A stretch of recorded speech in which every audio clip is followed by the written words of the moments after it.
صحرائے کربلا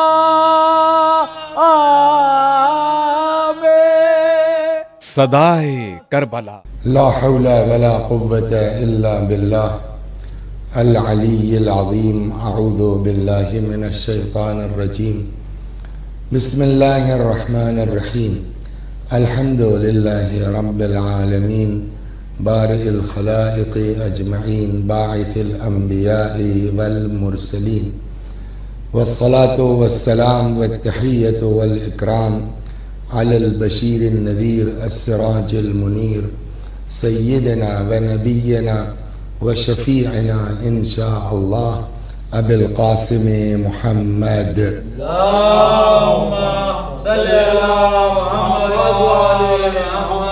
اللہم صل علیہ وعلی اہل بیتہ مظاہر جلالک و جمالک واللعن علی اعدائہم الشاکین فیہم المنحرفین عنہم اجمعین اما بعد فقد قال اللہ تبارک و تعالی وقولہ الحق اعوذ باللہ من الشیطان الرجیم بسم اللہ الرحمن الرحیم یا ایہا الذین آمنوا قوا انفسکم و اہلیکم نارا صلوات محمد.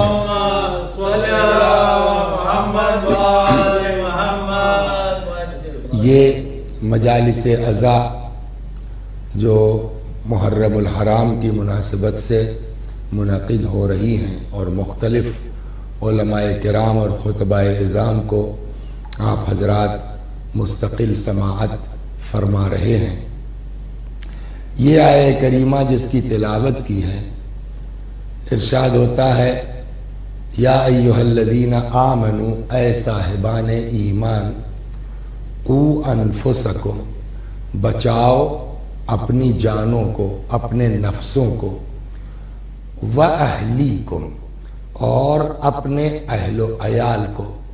کاہے سے بچانا ہے؟ جہنم کی اس آگ سے وقودها الناس والحجارہ جس کا ایندھن انسان ہے اور پتھر ہے. تو اس آیہ کریمہ سے جو پیغام ہم کو ملتا ہے کہ یا ایہا الذین آمنوا قوا انفسکم پر قرآن نہیں رکا ہے. اگر قرآن یہیں رک جاتا تو بھئی ہم مومن ہو گئے، ہم متقی ہیں، ہم پرہیزگار ہیں، ہم نماز روزے کے پابند ہیں، ہمارے لیے کافی ہے. لیکن قرآن نے یہ نہیں کہا کہ قوا انفسکم. اگلا فقرہ ہے وَأَهْلِيكُمْ بچاؤ اپنے کو اور اپنے اہل و عیال کو. تو اس کا مطلب یہ ہے کہ اس آیہ کریمہ سے جو پیغام ہم کو ملتا ہے، سیکھ ملتی ہے کہ اکیلے مومن ہونا کافی نہیں ہے، اکیلے متقی ہونا کافی نہیں ہے، اکیلے پرہیزگار ہونا کافی نہیں ہے، بلکہ اپنے ساتھ ساتھ اپنے اہل و عیال کی بھی نجات ہماری ذمہ داری ہے. ہم کو ان کی بھی نجات کی فکر کرنی پڑے گی. اس سلسلے میں میں آپ کو ایک داستان سناؤں تاکہ آیت کا مفہوم خوب ذہن میں بیٹھ جائے، پھر اصل مطلب پر انشاءاللہ آتا.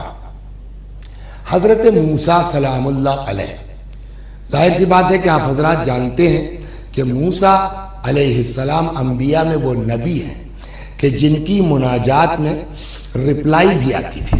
چنانچہ جناب موسیٰ ایک دن جا رہے تھے تو راہ میں دیکھا کہ ایک نابینا اندھا آدمی وہ لیٹا ہوا ہے یا پڑا ہوا ہے اور اس کے سینے پر دو پرندے اس کو دانہ بھرا رہے ہیں بیٹھ کے. تو موسیٰ چونکہ نبی ہے تو وہ یہ سمجھ گئے کہ یہ پرندے نہیں ہیں، یہ فرشتے ہیں جو پرندوں کی شکل میں ہیں. تو اب ظاہر سی بات ہے کہ وہ فارسی کا ایک مثل ہے کہ کند ہم جنس با ہم جنس پرواز، کبوتر با کبوتر باز با باز. جو جس ٹائپ کا ہوتا ہے وہ اسی کے ساتھ جا کے چپکتا ہے.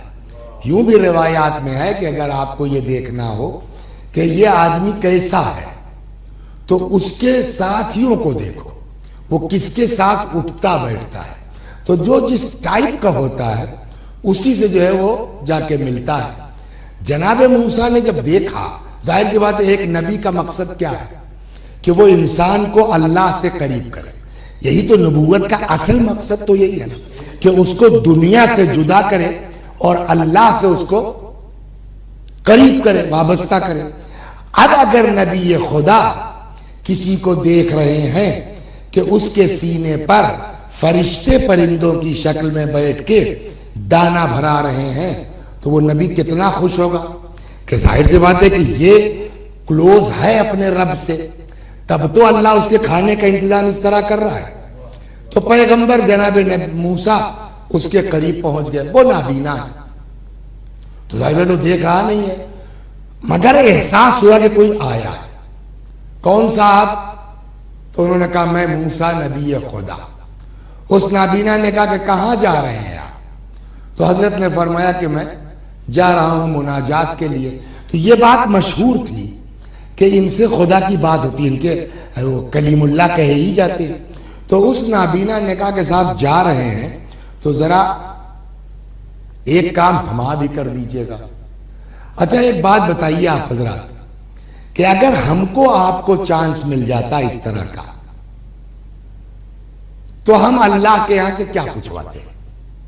یہ کاروبار کریں یا نہ کریں، اس میں لاس تو نہیں ہوگا، یا فلاں جگہ سے مثلا رشتہ آیا ہے تو استخارے کی کیا ضرورت ہے، ڈائریکٹ جناب موسیٰ سے پوچھوا لیں. بہت اگر ہم دنیاوی بات نہ کرتے تو کیا پوچھواتے کہ صاحب یہ جو ہم نماز روزہ مجلس ماتم کر رہے ہیں یہ قبول بھی ہے کہ نہیں ہے، کیا ہم کو جنت میں جگہ ملے گی بھی کہ نہیں ملے گی. یہ بہت آخری سوال ہم لوگوں کا ہوتا. لیکن اس کو اپنے ایمان اور عقیدے پر اتنا اعتبار تھا کہ اس نے یہ نہیں پوچھوایا کہ جنت ملے گی کہ نہیں. ظاہر سی بات ہے کہ میں کچھ ہوں تبھی تو پرندہ میرے سینے میں بیٹھ کے مجھ کو کھانا کھلا رہا ہے، تو یہ تو پکا ہے نا کہ اللہ سے قریب ہے. لہٰذا اس نے پوچھوایا یا نبی اللہ خدا سے پوچھئے گا جنت میں میرا پڑوسی کون ہوگا.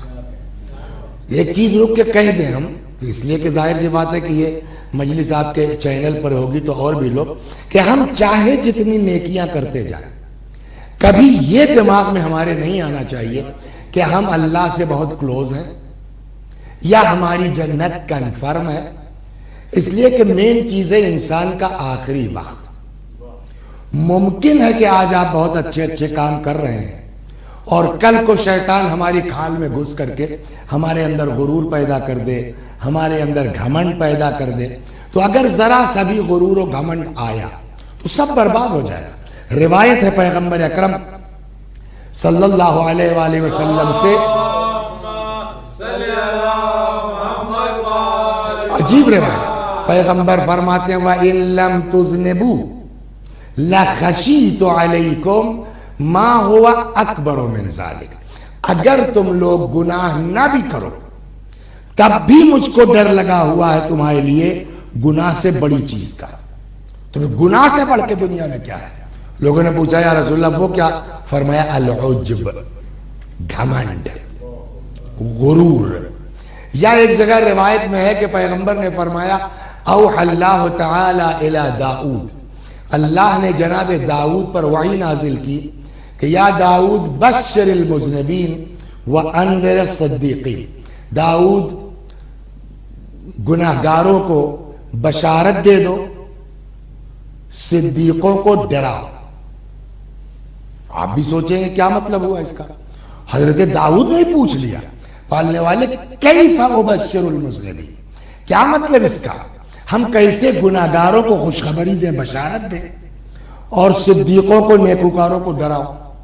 پیغمبر نے وہ اللہ نے کہا داؤد بشر المذنبین انی اقبل التوبہ، تم گناہگاروں کو خوشخبری دے دو کہ میں توبہ قبول کرتا ہوں.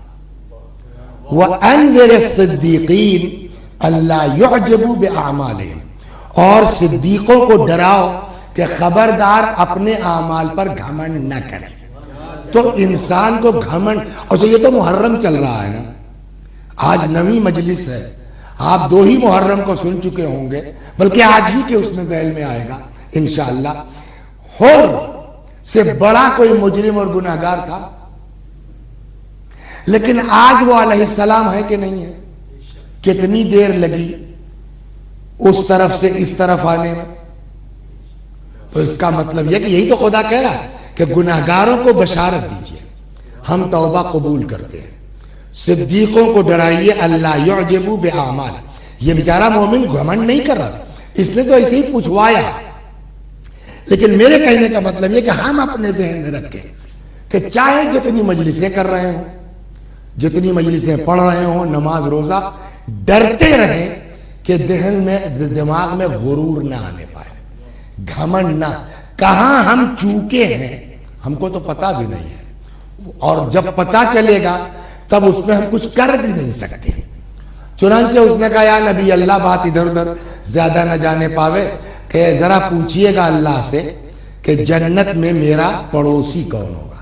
یہ نہیں پوچھا میں جنت میں جاؤں گا کہ نہیں جاؤں گا، بلکہ اتنا اطمینان تھا اس کو۔ اچھا عقل بھی کہتی ہے کہ بھائی فرشتہ کھلا رہا ہے تو کچھ تو آئے۔ جناب موسیٰ چلے گئے، جب وہاں سے پلٹنے لگے آواز قدرت آئی، موسیٰ میرے بندے نے کچھ کہلایا ہے آپ سے؟ موسیٰ نے کہا ہاں۔ اس نے پوچھا جنت میں میرا پڑوسی کون ہوگا؟ تو موسیٰ کو اللہ نے جواب دیا جا کے ان سے کہو جنت میں جاؤ گے تب نہ پڑوسی کی بات ہوگی۔ مسئلہ یہاں ہے۔ میں نے اسی لیے 2-3 روایتیں آپ کو نقل کی کہ غرور، انسان کسی بات پر غرور نہیں کرنا چاہیے، کسی بات پر گھمنڈ نہیں کرنا چاہیے، ڈرتے رہیں کہ کب شیطان ہم کو بہکا دے اور ساری نیکیاں ہمارے ایک گھمنڈ کی بنیاد پر ہمارے اکاؤنٹ سے نکل جائے۔ جا کے اس سے کہہ دیجئے آپ جنت میں جاؤ گے تب نہ پڑوسی کی بات ہوگی، مطلب جنت میں جانا ہی نہیں ہے۔ اب جناب موسیٰ آئے اس نابینا کے پاس، تو پیغامبر ہے، جواب تو ان کو دینا ہی دینا ہے، لیکن جناب موسیٰ کو بھی غیرت آ رہی ہے کہ یہ بیچارہ اتنا مطمئن ہے اپنی جنت کو لے کے، کیسے کہیں؟ لیکن اب پیغامبر ہے، جب پیغام تو پہنچانا ہے۔ اس نے کیا ہوا یا نبی اللہ؟ جناب موسیٰ نے کہا بھائی اللہ نے فرمایا ہے کہ تم کو جنت میں جانا ہی نہیں ہے۔ نہ چیخا، نہ چلایا، نہ فریاد کی، کہنے لگا یا نبی اللہ آپ دیکھ رہے ہیں میں کیا ہوں؟ کہاں فرشتے مجھ کو دانا بھرا رہے ہیں، کھانا کھلا رہے ہیں، میں کچھ ہوں تبھی تو؟ کہا بالکل صحیح بات ہے۔ کہا مگر اللہ عادل ہے، وہ بلا وجہ سزا نہیں دیتا، تو میری کہیں تو کچھ گڑبڑ ہے جو میں نہیں پکڑ پا رہا ہوں۔ تو جب خدا نے یہ کہا کہ مجھے جنت میں نہیں جانا ہے تو اس نے سبب بھی بتایا ہوگا، وہ غلطی میری کیا ہے وہ بتا دیجیے۔ موسیٰ نے کہا میرے معبود نے بتایا، یہ بتاؤ تم تو فلاں جگہ کے رہنے والے ہو؟ کہا تو اس جنگل بیابان صحرا میں کیا کر رہے ہو تم؟ اب جواب سنیے اس کا۔ کہا نبی اللہ میری بستی کے لوگ بے دین تھے، میری بستی کے لوگ لامذہب تھے، میں نے سوچا ان کے درمیان رہوں گا میرا بھی دین ایمان خراب ہوگا، تو چل کے صحرا بیابان میں کم از کم اکیلے بیٹھ کے اپنی جنت تو بچا لیں، اپنا دین تو بچا لیں۔ موسیٰ نے کہا خدا کو یہی بات ناپسند ہوئی ہے کہ تجھ کو اپنی فکر تھی، میرے بقیہ بندوں کی فکر نہیں تھی۔ اگر تو وہاں رہتا اپنی بستی میں، تبلیغ و ہدایت کرتا، 2 لوگ صحیح ہوتے، 1 لوگ صحیح ہوتے، ان کا ذمہ دار کون ہے؟ وہ سمجھدار آدمی تھا۔ اس نے کہا صاحب مجھ کو اپنی غلطی ایکسپٹ ہے، صحیح فرما رہے ہیں آپ، ایک کام اور کر دیجئے۔ کہا کیا؟ کہا اللہ سے کہہ دیجئے کہ وہ تو جانتا تھا کہ اگر میں تبلیغ کرتا کتنے لوگ ٹھیک ہو سکتے تھے، میرے جسم کو اتنا وسیع و عریض کر دے، میری ساری بستی والے کو چھوڑ دے اور ان سب کا عذاب مجھ کو کر دے، میں اپنی غلطی کو ایکسپٹ کرتا ہوں۔ موسیٰ چلے گئے، پھر واپس آئے، ہاں بھئی اب تمہاری جنت کنفرم ہے۔ میں نے کون سا کام کیا ایسا کہ اتنی ساری عبادتیں فیل ہو گئی؟ اب آپ آگے کہہ رہے ہیں اچانک۔ کہ اس وقت تم عبادت کر رہے تھے اکیلے، اپنی خاطر، اللہ کے بندوں کا خیال تم کو نہیں تھا۔ اب تم کو اللہ کے بندوں کا بھی خیال آ گیا ہے تو اب تمہاری ریاضتیں قبول ہوں گی. یہی قرآن سمجھانا چاہتا ہے. اکیلے مومن ہونا انف نہیں ہے, اکیلے متقی ہونا کافی نہیں ہے, اکیلے پرہیزگار ہونا کافی نہیں ہے. یہی سمجھایا ہے قرآن نے. یا ایھا الذین آمنوا قوا انفسکم, اے صاحبان ایمان بچاؤ اپنے کو, واہلیکم, اور اپنے اہل و عیال کو. تو اب یہ بات تو بالکل سمجھ میں آ گئی نا کہ انسان کا تنہا مومن ہونا کافی نہیں ہے, جس کی جتنی اوقات ہے. اب آئیے سب سے اس کی حیثیت کے اعتبار سے سوال ہوگا. مثلا میں ہوں, میری کیا اوقات ہے, میری کیا حیثیت ہے, مگر میری ذمہ داری ہے کم از کم میں, میری ایک بیوی, میرے 2 بچے. بیوی اور بچوں کی نجات میری ذمہ داری ہے. دین بتانا, ان کو مذہب بتانا, اللہ کیا چاہتا ہے, اس کا رسول کیا چاہتا ہے, امام ہمارے کیا چاہتے ہیں, یہ ہماری ذمہ داری. کتنوں پر؟ ہم, ہماری بیوی, ہمارے بچے. That's all. ہم کو کسی مسجد میں پیش نماز بنا دیا گیا تو اب ہماری ذمہ داری بڑھ گئی. ہم اپنی بیوی بچوں تک محدود نہیں ہیں. اب جو مسجد میں آ رہے ہیں لوگ, ان تک دین پہنچانا ہماری ذمہ داری ہے. ہم کو شہر کا امام جمعہ بنا دیا گیا تو اب ہماری ذمہ داری بڑھ گئی کہ جتنے 5.5 کلومیٹر کے دائرے میں لوگ نماز جمعہ میں آ رہے ہیں ان تک دین پہنچانا, مذہب پہنچانا ہماری ذمہ داری ہے. اللہ نے کسی کو نبی بنا دیا, تب جتنے علاقے کے لیے وہ مبعوث ہوئے ہیں اتنے علاقے تک اللہ کا پیغام پہنچانا ان کی ذمہ داری ہے. اب آئیے, اللہ نے کسی کو رحمت للعالمین بنا دیا تو اب وہ صرف مکے تک محدود نہیں ہے, اپنے خاندان تک محدود نہیں ہے. چونکہ وہ رحمت للعالمین ہے تو پوری دنیا تک ان کو دین پہنچانا ان کی ذمہ داری ہے, مذہب پہنچانا ان کی ذمہ داری ہے. صلوات بر محمد و آل محمد. تو اب ایک بات یہ اس واقعے سے سمجھ میں آ گئی ہمارے کہ تنہا مومن ہونا کافی نہیں ہے. اب ہر آدمی, اس کو میں بیک لے رہا ہوں, اب ہر آدمی اپنی اوقات کے اعتبار سے, حیثیت کے اعتبار سے اس کی ذمہ داری ہوگی.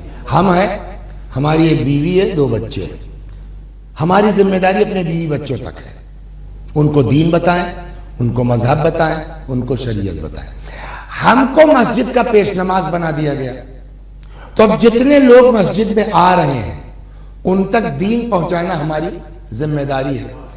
ہم کو امام جمعہ بنا دیا گیا تو اب جتنے لوگ مسجد میں آ رہے ہیں ان تک دین پہنچانا ہماری ذمہ داری. ماننا نہ ماننا وہ عوام کا کام ہے, ہماری رسپانسبلٹی ہے کہ ان تک ہم مذہب پہنچائیں. اللہ نے کسی کو نبی بنا دیا تو جتنے علاقے کے لیے وہ مبعوث ہوئے ہیں اس پورے علاقے تک کو دین بتانا ان کی ذمہ داری ہے. کسی کو پوری دنیا کے لیے بھیج دیا, رحمت للعالمین بنا دیا گیا تو اب چاہے ان کو کوڑا کھانا پڑے, چاہے ساحر کہا جائے, چاہے جادوگر کہا جائے, چاہے دیوانہ کہا جائے, سب برداشت کرنا پڑے گا مگر دین پہنچانا پڑے گا. اور میں آپ کو اسی سے, اور یہی وہ مجبوری تھی کہ جتنا کچھ رسول اللہ صلی اللہ علیہ وآلہ وسلم کو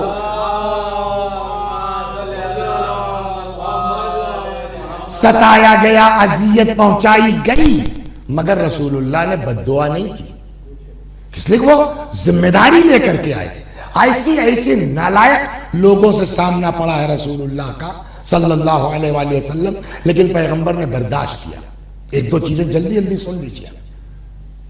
ہم مسلمان ہو جائیں گے صاحب, اخلاق پیغمبر دیکھیے آپ, مگر وہ درخت اپنی جگہ سے اٹھ کے آپ کے پاس آ جائے. ٹھیک ہے, آ جاؤ بھائی, درخت آ گیا, ٹھیک ہے ہم آپ کی بات مان لیں گے, مگر یہ درخت پھر جا کے وہیں کھڑا ہو جائے. چلے جاؤ بھائی, اب تو مان لو. نہیں صاحب, کہیے آدھا درخت وہیں رہے، آدھا آپ کے پاس آ جائے، آ جاؤ بھائی، وہ بھی ہو گیا، اب مان لو۔ نہیں صاحب، کہیے جا کے پھر اس طرح جڑ جائے کہ پتہ نہ چلے کہ پھٹا تھا۔ کوئی بھی آدمی ہوگا اس کو غصہ آئے گا کہ نہیں آئے گا؟ مگر رحمت للعالمین نہیں۔ آپ غور کر رہے ہیں؟ یا ایک شخص تھا، یہودی تھا، اسی وہیں مدینہ مکہ معظمہ میں یا مدینہ منورہ میں، اس کا عالم یہ تھا کہ مکے اور مدینے کے درمیان کانٹے دار جھاڑیاں ہیں، وہ جس کو خار مغیلہ کہتے ہیں، وہ کانٹے اس کے ایسے ہیں کہ اگر چبھ جائیں تو ایسی سوزش پیدا ہوتی ہے کہ لگتا ہے جیسے شہد کی مکھی نے ڈس دیا ہے۔ یہ ایسا دشمن تھا رسول اللہ کا، وہاں جاتا تھا، وہاں سے کانٹے چن کے لاتا تھا اور پیغمبر کے راستے میں بچھا دیتا تھا۔ جاتے میں کانٹا چبھتا تھا، کبھی واپس آتے تھے، کانٹا نکلواتے تھے، دوبارہ جاتے تھے۔ یہی نہیں، جاتا تھا قصاب کے یہاں سے اوجھڑی لاتا تھا، بلندی پہ جا کر کے حضرت کو دے کے وہ کاٹ ساری گندگی رسول اللہ پہ خالی کر دیتا تھا۔ ایک بار، دو بار، چار بار نوح بد دعا کر سکتے ہیں، اللہ قبول کر سکتا ہے، اپنے حبیب کی بد دعا قبول نہیں کرے گا، لیکن پیغمبر نے کبھی بد دعا نہیں کی۔ ایک دن ایسا ہوا کہ مسجد میں آئے تو نہ راستے میں جو ہے وہ اجڑی ڈالی گئی گندگی، نہ کانٹا چبھا۔ حضرت نے فرمایا وہ ہمارا دوست نہیں دکھ رہا ہے۔ یہ ہے اصل، برائی سے نفرت کرو، برے سے نہیں، برے کو اچھا کرنے کی کوشش کرو۔ وہ ہمارا دوست نہیں دکھ رہا ہے۔ صحابہ نے کرام نے پوچھا کہ دوست یعنی؟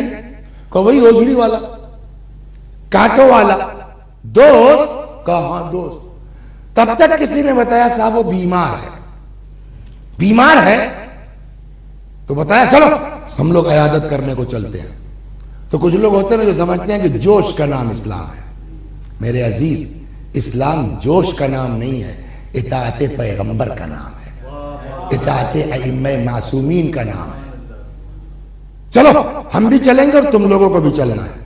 اس کے دروازے پر آئے، کھٹکھٹایا تو وہ تو آن بیڈ ہے، بیوی اس کی آئی۔ کون؟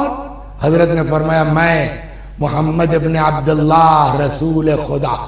تو اس کو تو پتا نہیں میرا شوہر کتنا کچھ کر چکا ہے۔ خیریت؟ وہی معاف کرنا، دیر میں آئے، دیر میں اطلاع ملی، ہم نے سنا ہے تمہارے میاں کی طبیعت خراب ہے، عیادت کے لیے آ گئے ہیں۔ اب اس کو اور تعجب ہوا کہ ہمارے میاں نے ان کے ساتھ کیا کیا اور یہ الٹا عیادت کے لیے آ رہے ہیں۔ وہ دوڑی دوڑی گئی، اے سنتے ہو کیا ہوا؟ محمد آئے ہیں، مسلمانوں کے رسول، تمہاری عیادت کرنے آئے ہیں، الٹے معافیاں مانگ رہے ہیں کہ ہمیں دیر میں خبر ملی۔ آپ کسی کو ایک جملہ کہیں، کسی کو گالی دے کے آپ بے عزت نہیں کر سکتے۔ الٹا ہم اگر کسی کو گالی دیتے ہیں تو ہماری حیثیت سامنے آئے گی کہ کتنا گندا آدمی ہے۔ اگر کسی کو بے عزت کرنا ہے تو اپنے اخلاق سے ہم بے عزت کر سکتے ہیں۔ اصل بے عزتی وہ ہے جب انسان اپنے نفس میں اپنے آپ کو بے عزت محسوس کرے۔ حضرت نے یہی کیا ہے۔ اب وہ پریشان، جس آدمی کو اتنا ستایا ہے وہ میرے دروازے پر میری عیادت کو آیا ہے، کس منہ سے سامنا کروں گا؟ ہمت نہیں پڑ رہی ہے، واپس کر دوں۔ عربوں کا ایک خاص مزاج تھا، دروازے پر آیا مہمان، واپس جانا بڑی بے عزتی کی بات ہے۔ تو اب وہ پھنس گیا، بلا لیں واپس کر دیں، بلا لیں واپس کر دیں، بلاتے ہیں تو اتنا ستایا ہے سامنا کیسے کریں گے، واپس کرتے ہیں تو عرب میں بڑی بے عزتی ہو جائے گی۔ دروازے پر آیا مہمان لوٹ گیا، کچھ دیر تک سوچتا رہا، فیصلہ کیا، کہا ٹھیک ہے بلا لو، مگر ایک کام کرو، بیوی سے کہا پہلے میرے چہرے پہ کپڑا ڈال دو، میں سامنا کرنے کی ہمت نہیں رکھتا۔ یہ ہے اخلاق پیغمبر۔ کپڑا ڈلوایا، رسول اللہ آ گئے، سلام علیکم۔ چپ، کیا حال ہے؟ خاموش۔ ہمیں دیر میں اطلاع ملی ورنہ پہلے آتے۔ کوئی جواب نہیں۔ جب حضرت فرما چکے تب وہیں سے اندر سے بولتا ہے یا رسول اللہ.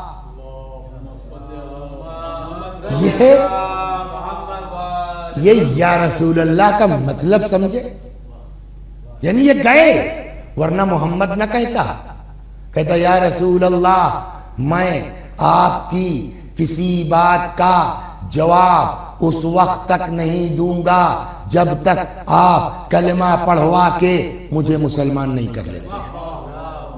تو یہ ہے اخلاق. کیوں؟ بات وہاں سے چلی تھی نا، بچاؤ اپنے آپ کو جہنم کی آگ سے. تو ہر آدمی کی یہی وجہ ہے نا، رسول اللہ نے خود ہی فرمایا انا وعلی ابوا هذه الامہ، ہم اور علی اس امت کے باپ ہیں. قرآن نے کیا کہا؟ بچاؤ اپنے کو اور اپنے اہل و عیال کو. ہمارے 2 بچے ہیں، ہماری ان تک ذمہ داری ہے. رسول اللہ پوری امت کے باپ ہیں، تو پوری امت کی نجات ان کے ذمے ہے. رسول اللہ چلے گئے تو اب کیا امت یتیم ہے، بغیر باپ کے ہے؟ کہ وہ تو انہوں نے خود ہی کہا تھا انا وعلی ابوا هذه الامہ، ہم اور علی اس امت کے باپ ہیں. تو اب نبی چلے گئے تو جو ان کی جگہ پر آئے گا وہ امت کا باپ ہے. اب اس کی ذمہ داری ہے کہ دروازے پر آگ لگا دی جائے، لکڑیاں اکٹھا ہو، گلے میں رسی کا پھندا ڈال دیا جائے، سب برداشت کرنا پڑے گا امت کی خاطر. اسلام اسی میں ایک داستان ہے، چلیے 2 منٹ کا وقت ہے، سن لیجیے. امیر المومنین سے بڑا طاقتور ہے کوئی کائنات میں؟ 32 ٹن کا دروازہ خیبر کا امیر المومنین کے ہاتھ پر تھا نا. کوئی دیکھ نہیں سکتا علی کی طرف، وہ طاقت ایسی ہے. لیکن وفات پیغمبر کے بعد اسی علی کے گلے میں رسی کا پھندا، ایک آدمی آگے سے کھینچتا ہوا، دوسرا آدمی پشت سے ڈھکیلتا ہوا. عقل میں آتی ہے یہ بات کہ کہاں وہ طاقت اور کہاں یہ مظلومی؟ دل چاہتا مولا ہی سے پوچھو، مولا اتنی طاقت کے باوجود آپ نے کیسے منظور کر لیا، کیسے برداشت کر لیا؟ ان کی ہمت نہیں تھی آپ سے قریب آ جاتے. عجب نہیں مولا جواب میں جلدی مت کرو، ساتھ ساتھ رہو، ابھی سمجھ میں آ جائے گا. جیسے ہی مولا کو یہ لوگ ارسٹ کر کے لے کے آئے، تب تک ایک یہودی کی نظر پڑی، دیکھتے ہی کہتا ہے اشہد ان لا الہ الا اللہ واشہد ان محمد رسول اللہ. اس کا ایک دوسرا ساتھی تھا، کہا کیا ہوا میں مسلمان ہو گئے؟ کہا ہاں. کہیے اچانک کیا ہو گیا تم کو؟ کہنے لگا میں خیبر کا یہودی ہوں. خوب توجہ کیجئے، میں خیبر کا یہودی ہوں. میری انہی آنکھوں نے دیکھا اس انسان کو در خیبر اکاڑتے ہوئے، اور آج وہی آنکھ دیکھ رہی کہ اس آدمی کے گلے میں رسی کا پھندا ہے. میں تو پریشان ہوں، کہاں وہ طاقت، کہاں یہ جو ہے مظلومی. بہت غور کیا، ایک ہی بات میری سمجھ میں آتی ہے کہ یہ واقعاً اللہ کے نمائندے ہیں. جب خدا چاہتا ہے اظہار طاقت کرتے ہیں، جب خدا چاہتا ہے مظاہرہ صبر کرتے ہیں. جب یہ احساس ہوا میں نے کلمہ پڑھ لیا، عجب نہیں مولا مسکرا کے جواب دے. سمجھ میں آیا اگر ایک یہودی بھی ہدایت پا سکتا ہے تو ہم گلے میں رسی کا پھندا ڈلوانے کے لیے تیار ہیں. اب یہ اتنا سارا مقدمہ جو میں نے اس آیت کے ذیل میں آج شب عاشور آپ کو سنایا، اس کے پیچھے مقصد کیا ہے یہی سمجھانا. اب علی بھی اس دنیا سے چلے گئے تو کیا اب امت یتیم ہو گئی؟ امت کا کوئی باپ نہیں ہے؟ جواب، ہر امام اپنے زمانے میں امت کا بولیے باپ ہے. علی کے بعد حسن امت کے باپ ہیں. میں بہت وقت آپ کا نہیں لوں گا، وہ داستانیں سب کے ذہن میں ہے. آدمی آ کر کے گالی بک رہا ہے، برا بھلا کہہ رہا ہے، جبکہ امام حسن مقامی تھے، وہ گالی دینے والا شامی تھا. ایک اشارہ کر دیتے ہاتھ پیر ٹوٹ جاتا، لیکن خاموش. اور جب بک چکا تو فرمایا بھوکے ہو، سواری نہیں ہے، مقروض ہو، ہمیں سب کر دیں گے. مولا حد ہوتی ہے برداشت کی. وہ آپ کو گالیاں بک رہا ہے، آپ کہہ رہے کھانا کھا لو، آپ کہہ رہے قرضہ ادا کر دیں گے، مکان نہیں ہمیں جب تک مدینے میں ہو میرے یہاں رہو. عجب نہیں امام جواب دیں، زیادہ ٹیٹے مت کرو، ٹینشن مت لو، ابھی دیکھو کیا ہوتا ہے۔ جب بک چکا، اچھا کتنا چلائے گا آدمی؟ کہنے لگا کہ جب امام نے یہ جواب دیا، کہتا حسن اگر کوئی پوچھتا سب سے زیادہ دشمن کون تو آپ کا اور آپ کے باپ علی کا نام لیتا، لیکن اب اگر کوئی پوچھے سب سے بڑا دوست کون تو آپ کا اور آپ کے باپ علی کا نام لوں گا۔ مولا مسکرا کے جواب دیں گے، سمجھ میں آیا؟ اس وقت جب یہ ہم کو گالیاں دے رہا تھا، اگر کوئی مار دیتا کہاں جاتا؟ جہنم میں، لیکن اب کہہ رہا ہے کہ سب سے بڑے دوست آپ ہیں۔ حدیث کیا کہتی ہے؟ من مات علی حب آل محمد مات شہیدا۔ اب سمجھے یہ لوگ کون ہیں؟ یہ لوگ وہ ہیں جو گالی کھا کے ہم کو جنت تک پہنچانا چاہتے ہیں۔ تو اب آپ شروع سے دیکھ رہے ہیں نا، امت کے باپ رسول اللہ، انہوں نے کس طرح برداشت کیا امت کی خاطر۔ امت کے باپ علی کس طرح برداشت کیا امت کی خاطر۔ امت کے باپ امام حسن گالیاں کھائی ہیں، برداشت کیا ہے، مگر تم جنت میں چلے جاؤ۔ اب آیا دور امام حسین سلام اللہ علیہ کا، یہاں معاملہ اب انڈیویجول نہیں رہ گیا، شخصی نہیں رہ گیا۔ کیوں؟ اس لیے کہ یزید نے پورے دین کو برباد کرنے کی ٹھان رکھی تھی۔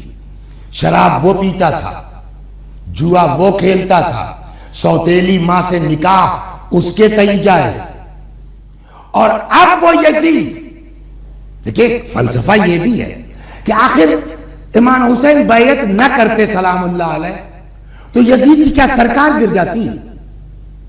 پھر یزید کو اتنا اصرار کیوں تھا؟ وجہ یہی ہے، شراب کباب تو کہیں نہ کہیں یہ اچھا، اور اس پر یہ اس کے اشعار سنیے آپ، اس پر یہ کہ شراب پیا کرو، نماز مت پڑھو، یہ سب شیء۔ یزید ایک شعر سن لیجئے، ما قال ربک ویل للذی شربا بل قال ویل للمصلین۔ تمہارے رب نے لفظ ویل ان کے لیے نہیں کہا جو شراب پیتے ہیں، بل قال ویل للمصلین، ان کے لیے ضرور لفظ ویل کہا جو نماز پڑھتے ہیں۔ یزید کا فتویٰ سمجھ میں آیا؟ قرآن میں آیت ہے فویل للمصلین الذین هم عن صلاتهم ساہون، ویل ان نمازیوں کے لیے جو نماز میں غفلت برتتے ہیں۔ آدھی آیت یہ لے لی، شراب کے لیے آیت ہے یسألونک عن الخمر والمیسر، آپ سے شراب اور جوئے کے بارے میں پوچھتے ہیں، آپ کہہ دیجئے بہت بڑا گناہ ہے، یہ لفظ ویل اس میں نہیں ہے۔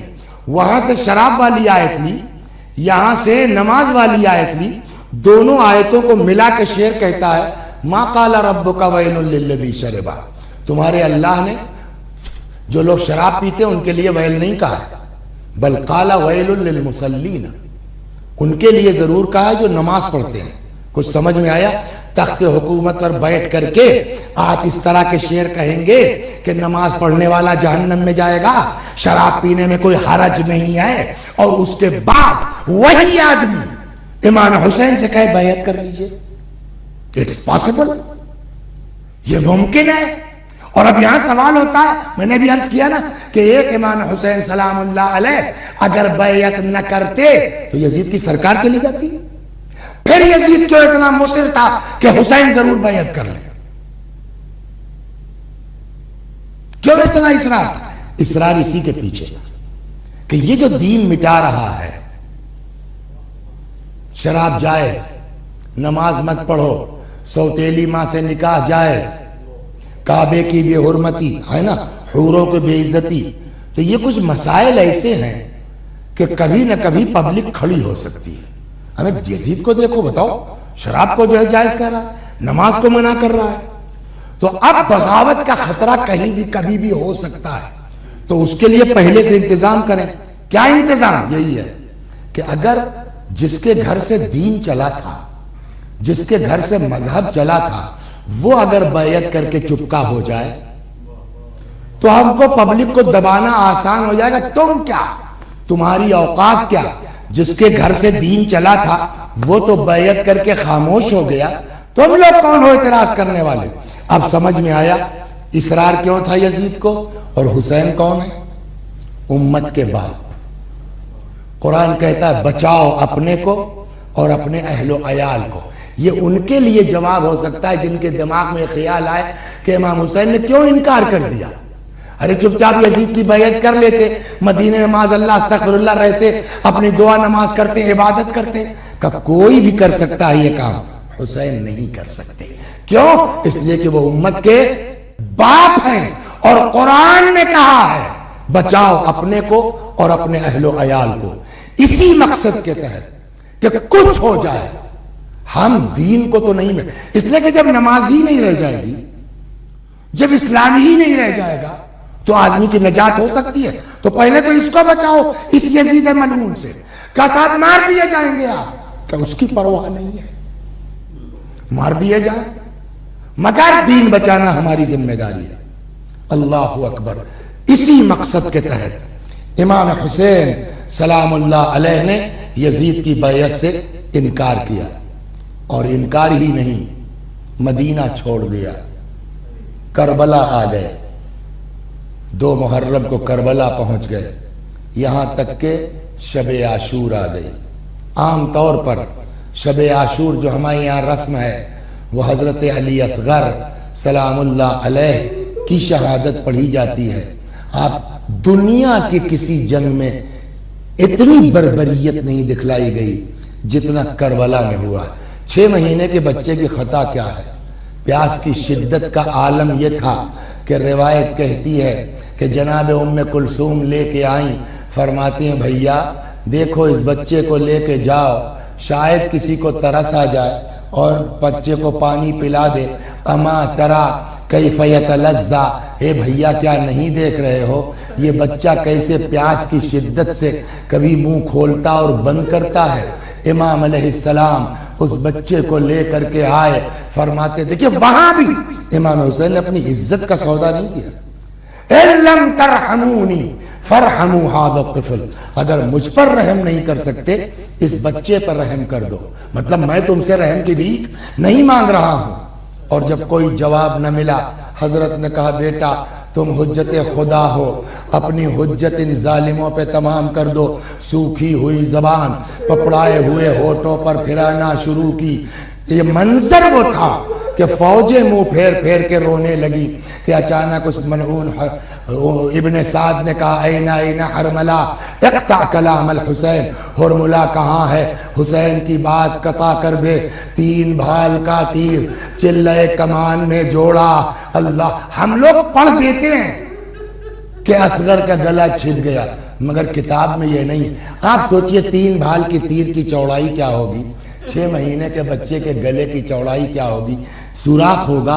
اسی لیے روایت کا جملہ ہے فَذُبِحَ مِنَ الْوَرِيدِ إِلَى الْوَرِيدِ, اس کان سے اس کان تک اصغر ذبح ہو گئے. اللہ اکبر. میں ایک جملہ کہہ دوں اور ختم و دعا. کربلا میں تو مصیبت ایک سے ایک ہے. عباس کے جنازے پر تڑپے, اکبر کے جنازے پر روہے, قاسم کے جنازے پر مرثیہ کہا, لیکن اتنی تکلیف امام حسین کو ہوئی ہے اصغر کی شہادت کے بعد کہ عباس کے جنازے پر تڑپے مگر آپ کو یاد نہیں کیا. قاسم کے جنازے پر مرثیہ پڑھا مگر آپ کو یاد نہیں کیا. اکبر کے جنازے پر پچھاڑے کھائی مگر آپ کو یاد نہیں کیا. لیکن جب 6 مہینے کے بچے کے لیے پانی مانگا اور جواب میں آن کے تیر لگا, تب امام حسین نے تڑپ کے شیعو تم کو یاد کیا ہے. فرماتے ہیں شیعتی مہما شرب تم ما عذب فذکرونی, اے میرے شیعو جب ٹھنڈا پانی پینا میری پیاس کو یاد کر لینا. او سمعتم بغریب او شہید فاندبونی, جب کسی مسافر کسی شہید کی خبر سننا میرے اوپر ندبہ کر لینا. لیتکم, یہ ندبہ کا مطلب سمجھتے ہیں آپ؟ فبکونی بھی کہہ سکتے تھے امام نا, نہیں کہا فبکونی, فرمایا فاندبونی. کہتے ہیں بکا کہتے ہیں صرف رونے کو, ندبہ کہتے ہیں بیان کر کے رونے کو. او سمعتم بغریب او شہید فندبونی، جب کسی مسافر یا شہید کی خبر سننا میرے اوپر ندبہ کر لینا۔ پھر آپ کو یاد کیا، فرماتے ہیں لیتکم فی یوم عاشوراء جمیعا تنظرونی، کاش تم لوگ عاشور کے دن ہوتے تو دیکھتے کیف استسقی لطفلی فابوا ان یرحمونی، کس طرح میں اپنے بچے کے لیے پانی مانگ رہا تھا مگر ان ظالموں نے رحم کرنے سے انکار کر دیا۔ لے کے بچے کو آئے، در خیمہ کے قریب آئے، اکبر کی لاش لائے، کوئی تذبذب نہیں، عباس کا علم لائے، کوئی تذبذب نہیں، مگر 6 مہینے کے پھول سے لاشے میں کیا تھا کہ روایت کہتی ہے آگے بڑھتے تھے پیچھے ہٹ جاتے تھے، فرماتے تھے انا للہ وانا الیہ راجعون، رضا بقضائہ وتسلیما لامرہ، کہ جی کڑا کر کے در خیمہ پہ آئے، فرمایا رباب اپنے بچے کو لے جاؤ۔ رباب سے پہلے کم سن بچی آ گئی، بابا بھیا کو پانی پلا لائے۔ اتنے میں امام نے ابا کا سایہ ہٹایا، رباب کی نظر پڑ گئی، جیسے گنگ ہو گئی، ایک جملہ نہ نکلا، اتنا فرمایا بنیا امثل کا ینہر، اے بیٹا، ارے کیا تجھ جیسے بچوں کو بھی نہر کر دیا جاتا؟ وَسَيَعْلَمُ الَّذِينَ ظَلَمُوا أَيَّ مُنْقَلَبٍ يَنْقَلِبُونَ اِنَّا لِلَّهِ وَإِنَّا إِلَيْهِ رَاجِعُونَ۔ خدا ہماری اس عزا کو قبول فرما۔ صحرائے کربلا میں، صدائے کربلا، صحرائے کربلا میں، صدائے کربلا،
میں اجالا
صحرائے کربلا